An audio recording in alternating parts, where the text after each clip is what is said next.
Science's top 5 most kept secrets on Earth. If the world knew about primary water, the control system, their power would dissipate. No pun intended. Primary water is created deep within the Earth from the synthesis of hydrogen and oxygen. Under tremendous pressure from Earth's internal heat, H2O in the form of vapor is forced upward through rock fissures, the weakest areas of Earth's crust, becoming liquid as it cools. There is a potential that there is more fresh water, called primary water, in the Earth's crust than there is water in the world's oceans. Why do we constantly hear about droughts and catastrophic environmental climate change and not enough rain and places are going without water? This right here is why. If you see these trails in your sky, know for a fact your weather is being modified. If you're hell-bent on world domination, you can bet that you're going to want to be able to control the weather. You make droughts and floods, not only do you create an artificial idea that climate change is ravaging the earth, we have to do something about it, like put you in a 5G smart city, but also there's a lot to be made from these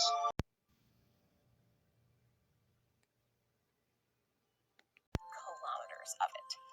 Just to emphasize how freaking big that is, that's enough to fill over 1 billion Olympic swimming pools. Or, to put it another way, it stretches not only the length of New Jersey's coastline, but also that of Massachusetts, Rhode Island, Connecticut, and most of New York. Casual. Oceanographic teams have known for a while that there are pockets of fresh water below the seafloor. They would run into them occasionally when drilling offshore for oil. But when geologists and geophysicists started to explore how big these pockets actually are, they were floored. A collaborative team from Columbia University and Woods Hole Oceanographic Institution used 2 different marine electromagnetic methods to pulse the seafloor. One method involved deploying 10 broadband electromagnetic receivers onto the actual seafloor, which then looked down to detect what lurks below. The second method was to tow an antenna broadcasting a certain frequency behind the ship with electromagnetic receivers at 4 different depth levels. These techniques rely on the fact that salt water is a much better conductor of electromagnetic waves than fresh water is, allowing us to probe things that we can't see visually, like the composition of the Earth below the seafloor. Scientists believe the water's probably been there for a pretty long time. When everything was frozen in the last ice age, the sea levels were lower, so what is now this ocean floor was actually exposed. And when the glaciers melted, freshwater melt-off formed watersheds on the exposed ocean floor sediments, eventually getting trapped there in huge pockets as sea levels rose again. The water's origin story may mean that aquifers like this could provide us with clues about the glaciers and sea levels of the past. But the team also believes that these undersea aquifers are being supplied with new fresh water from subterranean systems. See, rising and falling ocean tides provide alternating pressure to deep onshore sediments, acting a bit like an absorbent sponge, pulling underground water toward the ocean. This means that the hydrologic systems under the land, many of which we already use, may be connected to undersea aquifers in ways we didn't previously know about. Researchers hope that the discovery means this particular aquifer is not the only one of its kind.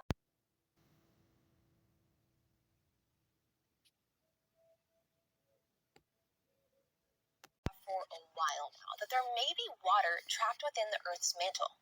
Yeah, a secret ocean, underneath our oceans, inside the Earth. This would change our common understanding of what the Earth looks like on the inside. And now there's new evidence that provides even more support for this idea, and that has geoscientists of all kinds wondering how Earth's hidden oceans could have formed.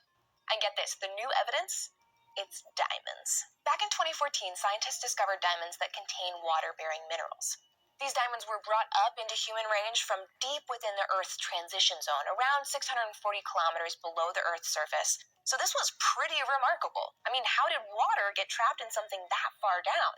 Well, when we're talking about water here, we're not talking about the liquid water that we're familiar with. It's actually the different elements that make up water, hydrogen and oxygen, bound into the crystalline structure of a solid mineral, which is where we get the term water-bearing minerals. See, the Earth's mantle moves by convection, meaning that hot magma rises and pushes other parts of the mantle down further into the Earth. When these water-bearing minerals get pushed down because of this convection activity, the increased pressure literally wrings the water out of them.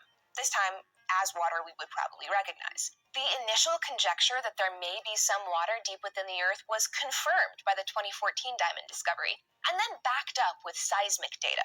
The seismic readings were consistent with the idea that there was water in the mantle and that it contributes to the mantle's behavior. But more recently, even more diamonds! These new jewels pulled up from the Earth's depths actually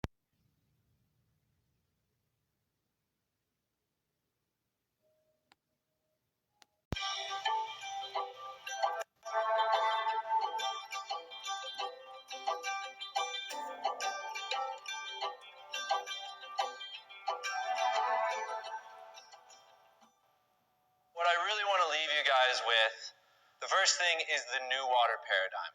Why that's something that's important, how it can benefit you directly and your children.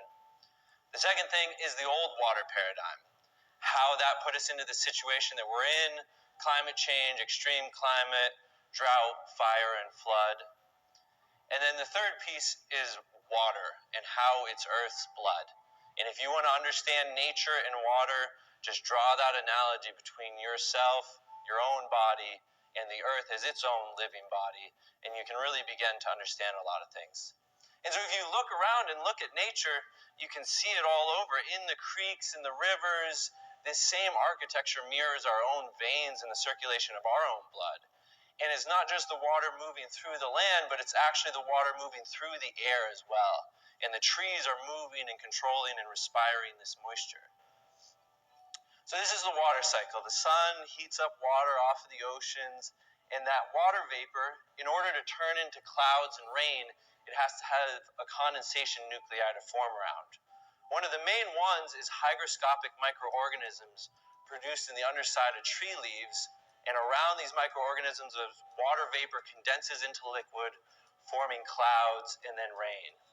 As that phase change happens, the water vapor goes from really big to really small and creates a vacuum effect. The same kind of thing is happening as trees respire.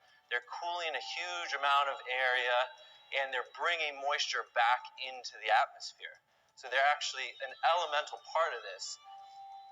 As the moisture drops, it creates more low pressure, drawing in more moisture from the coast, and that water is hitting cool, shaded ground and infiltrating into it.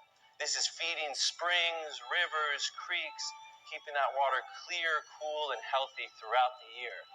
It's recharging the water table, and this is a living, breathing cycle called the biotic pump, where the trees and the ecosystems on land are actually creating the moisture cycles and this conveyor belt moving moisture from the oceans inland.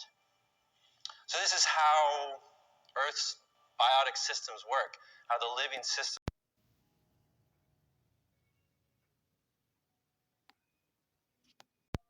Mike and his crew tried to descend into the lake, but upon making contact, the team reported the liquid was so dense their submarine bounced off the surface. Mike is quoted as saying the following: "I noticed something out in the distance, but I couldn't tell what it was.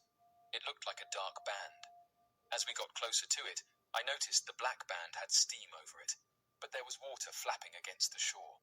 This band was a ring of mussels. Inside the ring of mussels was a lake.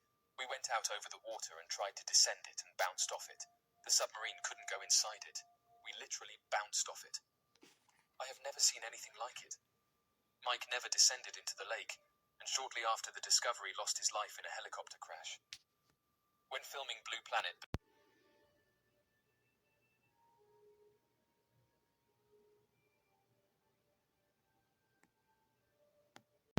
We make a bunch of bare ground for farming. We build cities. We build piping networks to drain all that water away. And this slowly degrades the water cycle. On the hot, dry...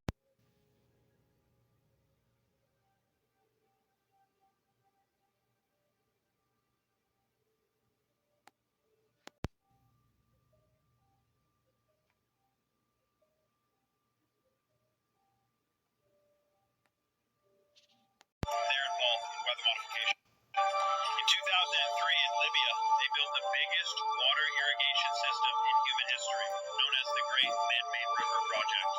This was bringing 6 million gallons of water to the surface every single day. They had tapped into the primary water cycle in the middle of the Libyan desert, which is basically the Sahara. When the United Nations found out they were trying to make a gold-backed dollar that would rival the U.S. petrodollar, they drone striked all of the wells, and they said that the trucks that were drilling the wells were missile launchers, but in fact they were trucks that are designed to drill wells.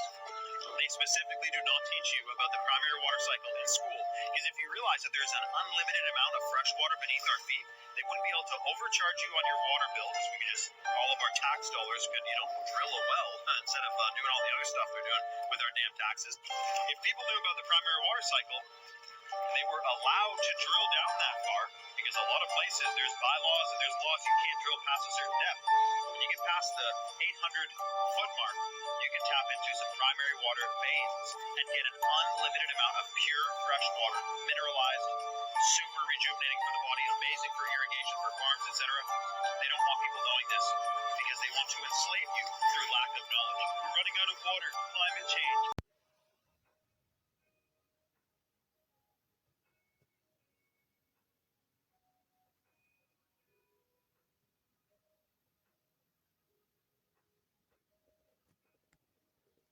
One of your last talks, that petroleum wasn't what we thought it was, that it wasn't a fossil fuel, that it didn't come from fossil animals. Yeah. Is it just a mineral? Is it a mineral like any other mineral? Is that how it, what would you say? What's the origin of petroleum? When they first found petroleum, because they were beginning to make motors and needed on axles or wheels on railroad trains and all that sort of thing. And remember, trains started in the beginning of the 19th century. Then oil went from just a lubricant to a fuel, and it made it valuable. And Rockefeller happened to be the smartest man in the business at the time, but he made most of his money, or much of it, off the transport of the petroleum as well as selling it. But one thing they realized was, because oil is putting a price on oil is like putting a price on a pail of water. No initial cost is in the ground, and in those days they were, some of it almost what you'd call surface mining the oil. They didn't go down deep. So in order to get the price up, they hit on the idea that they would have to make it appear to be scarce. That after we take the next few barrels out, we're probably going to have to close as well, that kind of thing. Well, a very fortuitous event. In 1892, there was a convention in Geneva of scientists to determine what organic substances are. Well, the definition of organic is a substance with hydrogen, oxygen, and carbon. And so it's usually a living substance, a tree. You analyze a dead tree, hydrogen, carbon, and oxygen, and grass, and so on, living things. Animals, we are hydrogen, oxygen, and carbon. So at this Geneva Convention, Rockefeller took advantage of sending some scientists over who said, petroleum is hydrogen, oxygen, and carbon. Therefore, it must be derived from the spoiling, the rotting of formerly living matter. And playing the game properly, when this scientific convention was over, they defined oil as the residue from formerly living matter. Well, that makes it a fossil fuel. I don't know why they decided to use the word fossil, but it says formerly living matter is fossil. Well, of course, today, and another thing we should know is that there has never been a fossil, a real fossil, found below 16,000 feet. And you can't argue at 16,000 as a level line, because someplace the ground sinks and so on. But 16 is what the scientists say, 16,000. We mine oil, or we drill for oil at 30,000, 33,000, 28,000 every day of the week. So right there, we rule it out that it isn't fossil fuel. It's called fossil fuel for the minds of the public to feel that it is an asset that is running out, being depleted. We talk about depletion allowance, which is a lot of, and actually, if you know the world's oil supply, you know that it is not going to run out for an awfully long time. It is the second most prevalent liquid on Earth. And